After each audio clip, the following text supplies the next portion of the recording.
Hello, trading is closed on August the 9th, 2018. Yesterday I said unless we promptly took out the high of the day, we should see lower prices and probably much lower. Well, what is prompt? We started low in a straight line, barely went over this high. It's not as clear as I'd like it, but I'm going to call that prompt, which means I get no credit for calling the decline, and the magnitude doesn't really enter into the picture.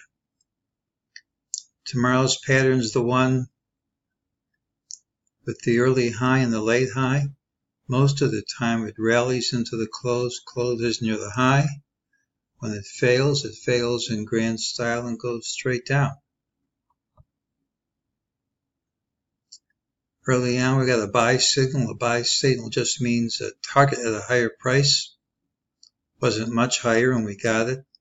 Same rule about that signal. The target was hit immediately. When you get a buy signal, hit the target immediately. You don't have to go higher and you're actually at resistance.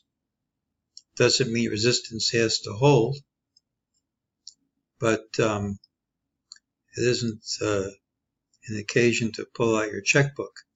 It does say an attempt to drop too soon won't stick, and that was certainly true. And there's nothing to carry on till tomorrow.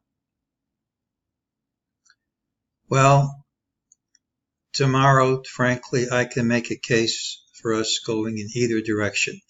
I know futures are down. I know I've been looking for a top in this area and said this was a good candidate for the end of the up leg. But much as I'd like to play along with this, the drop came late. I'm not certain it's real. And after we dropped, we still couldn't close over this old high. Tomorrow's open is a surrogate for today's close. If we open with a big gap down and don't reverse it early, it might be the real thing. But I can make a case for us gapping over these highs tomorrow. I'm just not going to make a call for tomorrow. That's today's report.